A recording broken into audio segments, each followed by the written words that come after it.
मुंबई में बीच समंदर में चल रही ड्रग्स पार्टी का कैसे हुआ खुलासा? एनसीबी ने कितने लोगों को हिरासत में लिया? क्या ड्रग्स पार्टी में नामी गिरामी कई अभिनेताओं के बच्चे भी शामिल थे? पंजाब हरियाणा में धान खरीद पर कैसे पलटा पासा? जम्मू कश्मीर में कहां उपद्रवियों ने मंदिर में की तोड़फोड़?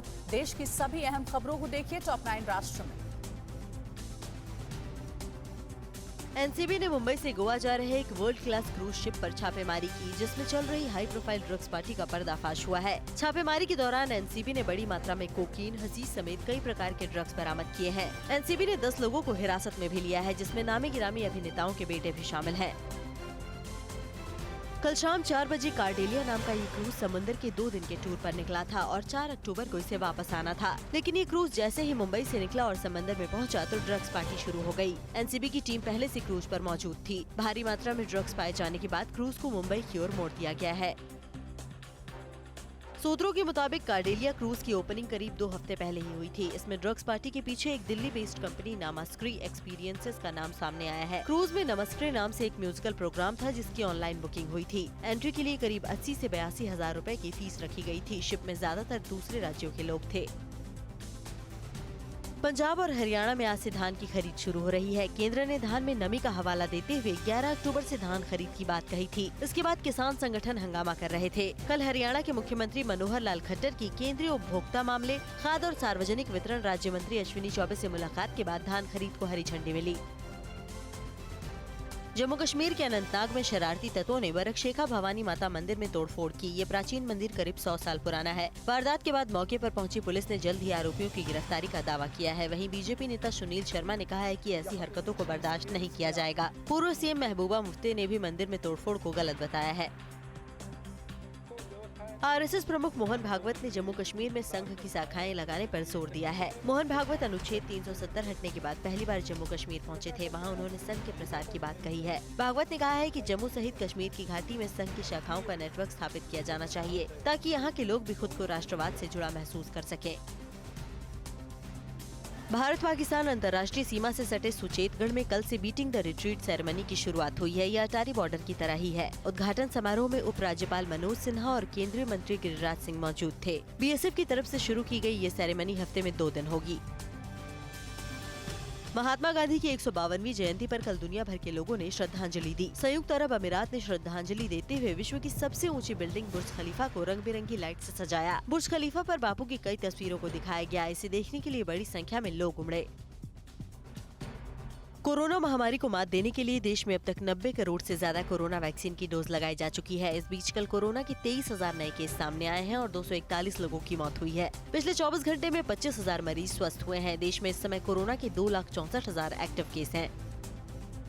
मुख्यमंत्री ममता बनर्जी की सियासी किस्मत का फैसला आज। भवानीपुर समेत बंगाल की 3 विधानसभा सीटों पर काउंटिंग जारी। छत्तीसगढ़ कांग्रेस में जारी विवाद पर ताजा अपडेट क्या है? कैप्टन ने कांग्रेस नेताओं पर कैसे कसा है तंज? किसने कहा लालू को बनाया गया बंधक? देश की सियासत से जुड़ी खबरों के लिए देखते हैं टॉप 9 सियासी संग्राम। पश्चिम बंगाल के मुख्यमंत्री ममता बनर्जी की चुनावी किस्मत का आज फैसला होना है। ममता बनर्जी भवानीपुर विधानसभा सीट से चुनाव मैदान में है और इस सीट पर काउंटिंग हो रही है। ममता का मुख्य मुकाबला बीजेपी प्रत्याशी प्रियंका टिब्रेवाल से है। ममता को नंदीग्राम से हार का सामना करना पड़ा था। अब भवानीपुर सीट पर जीत के बाद ही उनके मुख्यमंत्री की कुर्सी सुरक्षित रह सकती है। पश्चिम बंगाल की भवानीपुर, शमशेरगंज और जंगीपुर और ओडिशा की पिपली विधानसभा सीट पर काउंटिंग जारी है। 30 सितंबर को इन सीटों पर मतदान हुआ था। ममता के चुनाव क्षेत्र भवानीपुर में सबसे कम 53.32% वोटिंग हुई थी। वहीं शमशेरगंज में 78.60% और जंगीपुर में 76.12% मतदान हुआ था।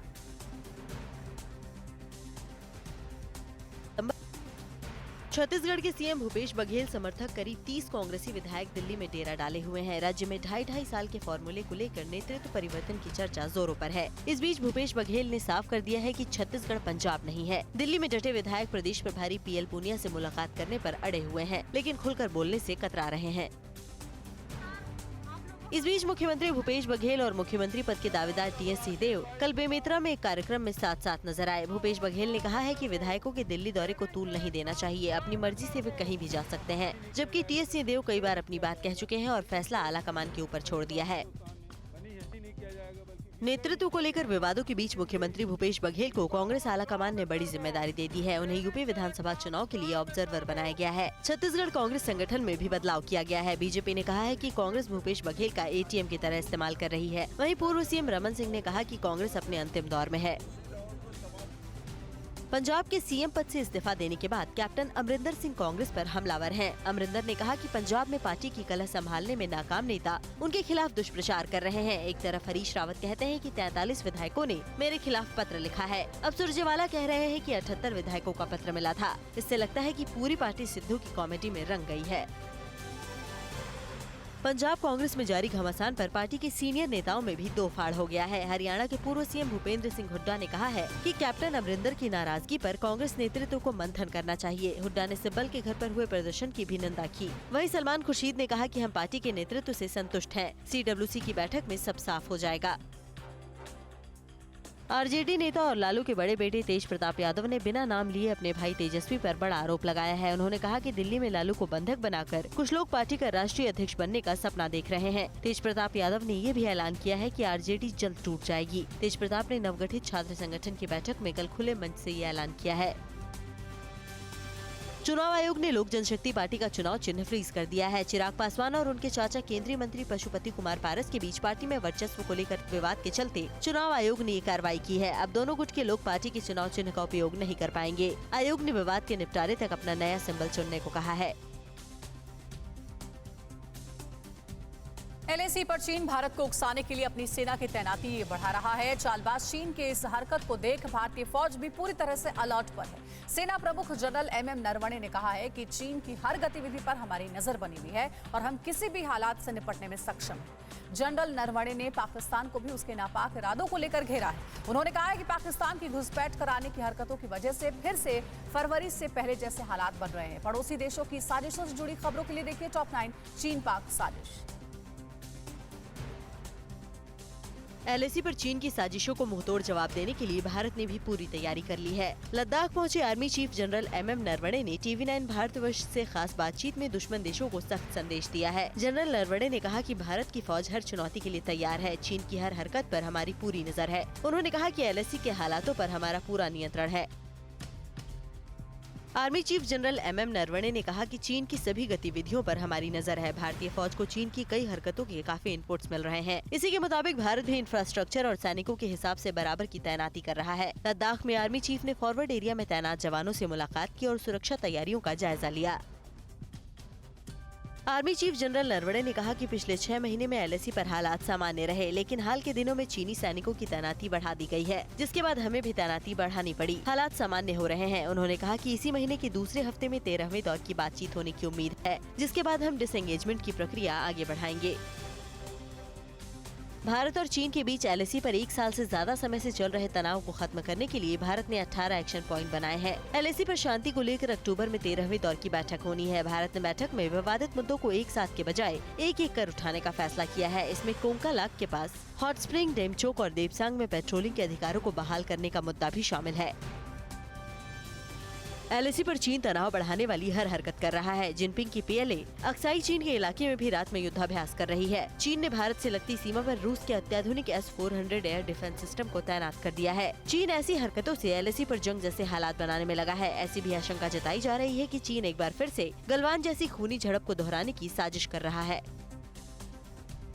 एलएसी पर चीन की ओर से फौज बढ़ाने के बाद भारतीय सेना ने भी लद्दाख में K9 वज्र की पहली रेजिमेंट तैनात कर दी है। 67 किलोमीटर प्रति घंटे की रफ्तार से दौड़ने वाला K9 वज्र टैंक 50 किलोमीटर तक दुश्मन के किसी भी ठिकाने को ध्वस्त करने की क्षमता रखता है। K9 वज्र को ऊंचाई वाले इलाकों में भी इस्तेमाल किया जा सकता है। इसकी तैनाती से सेना की ताकत और बढ़ेगी। एलएसी पर चीन की ओर से अपनी फौज की तैनाती बढ़ाने के बाद भारत फौज ने भी कमर कस ली है। हालांकि ठंड के दौरान भारतीय फौज की परेशानी बढ़ जाएगी, क्योंकि सेना के करीब 2 लाख जवानों को लगातार दूसरे साल कड़ाके की सर्दी बॉर्डर पर ही काटनी होगी। पिछले साल मई महीने में जब चीनी सेना ने लद्दाख में घुसपैठ की कोशिश की थी, तब एलएसी पर 2 लाख भारतीय सैनिकों को तैनात कर दिया गया था। पाकिस्तान के नौशेरा में आज से शंघाई सहयोग संगठन देशों की एंटी टेरर एक्सरसाइज शुरू हो रही है। आतंकवाद के खिलाफ लड़ाई मजबूत करने के मकसद से भारत ने भी इस एंटी टेरर एक्सरसाइज में हिस्सा लेने का फैसला लिया है। इस एंटी टेरर एक्सरसाइज में चीन और रूस के अलावा उज्बेकिस्तान, ताजिकिस्तान, कजाकिस्तान, किर्गिस्तान भी शामिल होंगे। जम्मू कश्मीर में सुरक्षा बलों की सख्ती से बौखलाए आतंकी घाटी में आम लोगों को ही निशाना बना रहे हैं। कल श्रीनगर में आतंकवादियों ने करण नगर में छत्ताबल निवासी मजीद अहमद को गोली मार दी। इलाज के दौरान अहमद की मौत हो गई, जबकि बाटमालू इलाके में आतंकवादियों ने मोहम्मद सैफी डार नाम के शख्स को गोली मार दी। डार को अस्पताल में भर्ती कराया गया है। तालिबान अपने खिलाफ तजाकिस्तान के सख्त रवैये से तिलमिलाया हुआ है। तालिबान ने अब तजाकिस्तान से लगे बॉर्डर अपना आत्मघाती दस्ता वहां तैनात कर दिया है। इस बीच अफगानिस्तान में तालिबान और ISIS के बीच वर्चस्व की लड़ाई जारी है और अफगानिस्तान में तालिबान राज आने के बाद तालिबान और हक्कानी गुट के लिए लड़ने वाले पाकिस्तानी आतंकियों के जम्मू कश्मीर में घुसपैठ करने की खबर से सुरक्षा बलों की चिंता बढ़ गई है। अफगानिस्तान में तालिबानी हुकूमत से जुड़ी बड़ी खबरों के लिए देखते हैं टॉप 9 तालिबान राज। तालिबान ने अफगानिस्तान की सीमाओं की सुरक्षा के लिए अपने आत्मघाती हमलावरों को तैनात करने का फैसला किया है। इसके लिए तालिबान ने आत्मघाती हमलावरों की एक स्पेशल बटालियन बनाई है, जिसे बदख्शा प्रांत में अफगानिस्तान की सीमाओं पर तैनात किया जाएगा। तालिबान ने आत्मघाती हमलावरों का दस्ता ताजिकिस्तान के खिलाफ इस्तेमाल करने के लिए बनाया है। अफगानिस्तान में तालिबान राज की वापसी के बाद एक नई जंग शुरू हो गई है। अब अफगानिस्तान में तालिबान और ISIS आमने सामने हैं। अफगानिस्तान के उत्तरी पारवान प्रांत की राजधानी छरीकार में तालिबान और ISIS के बीच अलग अलग झड़पों में कम से कम 20 तालिबानियों के मारे जाने की खबरें हैं। पिछले कुछ दिनों में ऐसी कई झड़पें हो चुकी हैं। तालिबान अपना असली चेहरा मीडिया के जरिए दुनिया के सामने आने से घबराया हुआ है। तालिबान ने अब उसकी आलोचना करने वाले पत्रकारों और ऐसी मीडिया रिपोर्टिंग पर पाबंदी लगा दी है। तालिबान अब ऐसी कोई भी खबरें नहीं चलने देगा जिस पर उसकी प्रतिक्रिया भी शामिल नहीं होगी। तालिबान ने निष्पक्ष रिपोर्टिंग करने वाले 7000 पत्रकारों को कैद कर रखा है। तालिबान राज में अफगानिस्तान में 150 मीडिया हाउस बंद हो चुके हैं। तालिबान के खौफ की वजह से मीडिया हाउस में काम करने वाले कई पत्रकार बेरोजगार हो चुके हैं। कई पत्रकार ईंट बनाने के लिए मजदूर तक बन गए हैं। फरीदकोट शहर में कभी बतौर पत्रकार काम करने वाले जबीउल्लाह वफा ने भी कलम छोड़ दी है। अब वो अपने परिवार का पेट भरने के लिए मजदूर के तौर पर काम करते हैं। तालिबान ने नीदरलैंड के लिए काम करने वाले 10 अफगानी ट्रांसलेटर को उसकी अदालत में पेश होने के लिए बुलाया है। तालिबान ने इन ट्रांसलेटर्स के परिवारों को धमकी भी दी है। तालिबान ने कहा है कि अगर छिपे हुए ट्रांसलेटर्स अदालत में पेश नहीं हुए तो देशद्रोही कामों के लिए उनके परिवार को जिम्मेदार ठहराया जाएगा और सबक सिखाने के लिए उन्हें कड़ी से कड़ी सजा दी जाएगी। तालिबान नाटो की सेना के मददगारों को पकड़ने के लिए घर घर तलाशी ले रहा है। पारवन प्रांत में तालिबान के आतंकी घर घर तलाशी के बाद ऐसे लोगों को पकड़कर अपने साथ ले जा रहे हैं। तलाशी के दौरान लोगों को प्रताड़ित भी किया जा रहा है। हाल ही में तालिबान के PM ने आदेश जारी कर अपने लड़ाकों को घरों में जबरदस्ती घुसने और संपत्तियों और गाड़ियों को हथियाने से रोका था। तालिबान दुनिया के सामने अपनी छवि को ठीक करने के लिए ड्रग्स के खिलाफ दिखावे की कार्रवाई करता रहता है। काबुल में तालिबान की पुलिस ने 3 लोगों को ड्रग्स की तस्करी के आरोप में गिरफ्तार किया है। हालांकि दुनिया जानती है कि अफीम समेत दूसरे ड्रग्स की सप्लाई कर ही तालिबान अमेरिका के खिलाफ लड़ाई के लिए फंड इकट्ठा करता रहा है। अफगानिस्तान में तालिबान राज आने से खुश होने वाला पाकिस्तान अब अपने यहाँ तालिबान के विद्रोही तेवर से परेशान है। तहरीके तालिबान ने इस साल जुलाई से 15 सितंबर तक पाकिस्तान की सेना पर 55 हमले किए हैं, जिसमें 100 से ज्यादा सेना के जवान मारे गए हैं। अभी 2 दिन पहले ही PM इमरान खान ने TTP से समझौते के लिए बातचीत की बात कबूल की थी। अफगानिस्तान में तालिबान के कब्जे के बाद जम्मू कश्मीर में पाकिस्तानी आतंकियों की घुसपैठ बढ़ गई है। एक रिपोर्ट के मुताबिक घुसपैठ करने वाले ज्यादातर आतंकवादी पाकिस्तानी आतंकी संगठन जैश-ए-मोहम्मद और लश्कर-ए-तैयबा से जुड़े हैं। ये आतंकी अब तक अफगानिस्तान में तालिबान और हक्कानी नेटवर्क के लिए लड़ रहे थे। घुसपैठ करने वाले आतंकी बड़ी वारदात को अंजाम दे सकते हैं। यूपी में फिर से सामने आया खाकी का आतंक। किस राज्य ने हिंदू धर्म स्थलों के पैसे को गैर हिंदुओं के लिए इस्तेमाल पर लगाई रोक? मनीष गुप्ता मौत केस में ताजा अपडेट क्या है और कहां नकली दवाइयां बनाने वाली अवैध फैक्ट्री का भंडाफोड़ हुआ है? प्रदेश की अहम खबर देखिए टॉप 9 राज्य विशेष में। हिमाचल प्रदेश में अब मंदिरों, शक्तिपीठों और धार्मिक संस्थानों को मिलने वाला चढ़ावा हिंदुओं पर ही खर्च होगा। इसी के साथ मंदिरों की सुरक्षा से संबंधित कामों समेत अधिकारी और कर्मचारी भी सिर्फ हिंदू धर्म मानने वाले ही होंगे। भाषा, कला एवं संस्कृति विभाग ने ये आदेश जारी किया है। यूपी में कानपुर के कारोबारी मनीष गुप्ता मौत मामले की जांच कर रही SIT कल गोरखपुर पहुंची और होटल में जांच पड़ताल की। SIT ने वारदात वाले दिन की घटना को रिक्रिएट किया और रूम में जाकर पूरा केस समझने की कोशिश की। SIT ने होटल स्टाफ और आसपास के लोगों से भी बातचीत की और हॉस्पिटल की दूरी का मुआयना किया। अलीगढ़ के व्यापारी का अपहरण कर जमकर मारपीट के आरोप में इंस्पेक्टर सहित 4 के खिलाफ FIR दर्ज कराई गई है। आरोप है कि बुलंदशहर के कोतवाली नगर में तैनात इंस्पेक्टर अजय कुमार ने अलीगढ़ के एक व्यापारी अभिषेक तिवारी से बिना कारण मारपीट की और अपने साथ उठा ले गए। IG ने इंस्पेक्टर को निलंबित कर दिया है। यूपी में अलीगढ़ के सलेमपुर गांव में नकली दवाइयां बनाने की अवैध फैक्ट्री का भंडाफोड़ हुआ है। डीएम के आदेश से हुई छापेमारी के दौरान मौके से 1 करोड़ से ज्यादा कीमत का केमिकल, सफेद पाउडर और नकली दवाइयां बरामद हुई हैं। प्रशासन पूरे मामले की जांच कर रहा है। अगले साल होने वाले यूपी विधानसभा चुनाव में ओवैसी की पार्टी AIMIM 100 सीटों पर अपने उम्मीदवार उतारेगी। पार्टी के प्रदेश अध्यक्ष शौकत अली ने बताया है कि पार्टी के राष्ट्रीय अध्यक्ष और सांसद बैरिस्टर असदुद्दीन ओवैसी के यूपी में 5 कार्यक्रम तय किए गए हैं। पार्टी की प्रदेश कार्यकारिणी की आज बैठक है। मध्य प्रदेश में उपचुनाव से पहले कांग्रेस को बड़ा झटका लगा है। जोबट से कांग्रेस के पूर्व विधायक और कद्दावर आदिवासी नेता सुलोचना रावत ने बीजेपी का दामन थाम लिया है। मुख्यमंत्री शिवराज सिंह चौहान और प्रदेशाध्यक्ष BD शर्मा की मौजूदगी में वे अपने बेटे विशाल रावत के साथ बीजेपी में शामिल हुईं। राजधानी दिल्ली के तहखंड इलाके में सरकारी स्कूल में पढ़ने वाले 11वीं कक्षा के छात्र की चाकुओं से गोद कर हत्या कर दी गई। आरोपी छात्र उसी स्कूल का है और 10वीं कक्षा में पढ़ता है। पुलिस ने आरोपी नाबालिग को हिरासत में ले लिया है और पूरे मामले की जाँच में जुटी है। उत्तराखंड के चमोली जिले में त्रिशूर चोटी पर हिमस्खलन की चपेट में आए 4 पर्वतारोहियों के शव बरामद हुए हैं। शुक्रवार को बर्फीले तूफान से चोटी पर चढ़ाई कर रहे एक दल से नौसेना के 5 जवान और एक पोर्टर लापता हो गए थे। इसके बाद रेस्क्यू टीम ने राहत और बचाव अभियान शुरू किया। लापता अन्य 2 लोगों की तलाश जारी है। बिहार के कई इलाकों में चक्रवात तूफान गुलाब के कारण भारी बारिश हो रही है। मुजफ्फरपुर में लगातार बारिश से जनजीवन बेहाल हो गया है। शहर की कई मुख्य सड़कों पर 3 से 4 फीट तक पानी भरा है। मेन मार्केट मोती झील में दुकानों में पानी घुस चुका है। वहीं सदर अस्पताल के एक वार्ड में भी पानी घुस गया है। T20 लीग में कल धोनी की टीम को किस टीम ने हराया? प्लेऑफ की चौथी टीम के लिए कितने टीमों के बीच है दौड़ और आज 2 मुकाबलों में किन किन टीमों के बीच होगा मुकाबला? T20 लीग से जुड़ी सभी अहम खबरों के लिए देखिए top 9 T20 league. T20 league में कल खेले गए दूसरे मुकाबले में राजस्थान रॉयल्स ने चेन्नई सुपर किंग्स को 7 विकेट से हरा दिया। चेन्नई ने राजस्थान को जीत के लिए 190 रनों का लक्ष्य दिया था। राजस्थान की टीम ने ये लक्ष्य 18वें ओवर में सिर्फ 3 विकेट गंवाकर हासिल कर लिया। आने वाले बाकी 2 मैचों में अगर राजस्थान जीत के साथ अपना रन रेट बेहतर कर ले तो उसके लिए प्लेऑफ की उम्मीद बन सकती है। चेन्नई की टीम भले राजस्थान से हार गई, लेकिन चेन्नई के ऋतुराज गायकवाड़ ने शानदार शतक लगाया। गायकवाड़ ने 60 गेंदों पर नाबाद 101 रन बनाए। अपनी पारी में उन्होंने 9 चौके और 5 छक्के लगाए। गायकवाड़ का ये T20 फॉर्मेट में पहला शतक है। उनकी इस शानदार पारी के लिए उन्हें मैन ऑफ द मैच चुना गया। चेन्नई को 189 रन तक पहुँचाने में रविंद्र जडेजा ने भी 15 गेंदों में नाबाद 32 रन बनाए। चेन्नई पर राजस्थान की शानदार जीत में टीम के यशस्वी जायसवाल और शिवम दुबे की कमाल की तूफानी बल्लेबाजी का अहम रोल रहा। ओपनर यशस्वी जायसवाल ने सिर्फ 21 गेंदों में 6 चौके और 3 छक्के की मदद से 50 रन बनाए, जबकि शिवम दुबे ने 42 गेंदों में 4 चौके और 4 छक्के लगाकर नाबाद 64 रन की विनिंग पारी खेली। संजू सैमसन ने 28 रन बनाए। T20 लीग में कल खेले गए पहले मुकाबले में दिल्ली कैपिटल्स ने मुंबई इंडियंस को 4 विकेट से हरा दिया। मुंबई ने दिल्ली को जीत के लिए 130 रनों का आसान लक्ष्य दिया था। दिल्ली की टीम ने इस लक्ष्य को 6 विकेट गंवाकर हासिल कर लिया। मुंबई की इस हार के बाद उसके प्लेऑफ में पहुंचने की उम्मीदें खत्म हो गई हैं, क्योंकि 7वें नंबर पर चल रही मुंबई का रन रेट भी दूसरी टीमों के मुकाबले खराब है।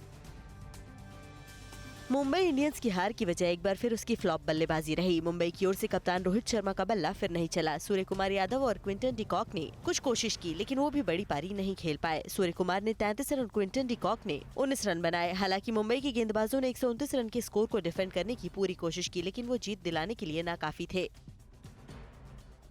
T20 लीग में आज 2 मुकाबले खेले जाएंगे। पहला मुकाबला भारतीय समय के मुताबिक दोपहर 3:30 बजे शारजाह में रॉयल चैलेंजर्स बैंगलोर और पंजाब किंग्स के बीच खेला जाएगा। अगर बैंगलोर की टीम आज का मुकाबला जीत जाती है तो प्लेऑफ में उसकी जगह सुरक्षित हो जाएगी, जबकि पंजाब को भी अपनी उम्मीद बनाए रखने के लिए आज का मुकाबला जीतना जरूरी है।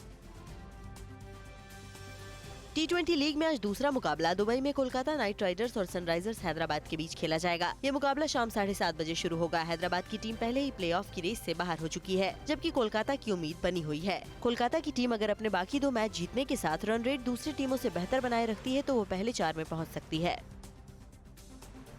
T20 लीग में अब तक खेले गए मुकाबलों के बाद अब ऑरेंज कैप पर चेन्नई के ऋतुराज गायकवाड़ की दावेदारी हो गई है। 12 मैचों के बाद गायकवाड़ ने सबसे ज्यादा 508 रन बनाए हैं, जबकि गेंदबाजों के पर्पल कैप की रेस में बैंगलोर के हर्षल पटेल नंबर 1 पर कायम है। हर्षल पटेल ने अब तक 11 मैचों के बाद सबसे ज्यादा 26 विकेट लिए हैं। T20 लीग के पॉइंट टेबल के मुताबिक चेन्नई और दिल्ली की टीम 18-18 अंक के साथ पहले और दूसरे नंबर पर हैं। ये दोनों टीमें प्लेऑफ में अपनी जगह पक्की कर चुकी हैं। बैंगलोर के खाते में 11 मैच के बाद 14 अंक हैं और बाकी बचे 3 मैचों में एक भी मैच जीतने पर उसकी जगह पहले 4 में पक्की हो जाएगी। कोलकाता, पंजाब और राजस्थान को कोई चमत्कार ही पहले 4 में पहुँचा सकता है। उत्तर प्रदेश का हाल, 5 साल कितने कमाल। यूपी किस पर राजी? क्या अखिलेश पलटेंगे बाजी? किसान का चेहरा क्या सिर्फ चुनावी मोहरा? ब्राह्मण शंख बजाएगा, किसको कुर्सी दिलाएगा? ओवैसी का प्लान, किसकी तरफ मुसलमान? साल 2022 के चुनाव का सबसे बड़ा मंच देखिए टीवी 9 भारतवर्ष सत्ता सम्मेलन उत्तर प्रदेश 4 अक्टूबर सुबह 8 बजे से लगातार सिर्फ टीवी 9 भारतवर्ष पर। फिक्र आपकी, सोमवार से शुक्रवार रात 9 बजे सिर्फ टीवी 9 भारतवर्ष पर।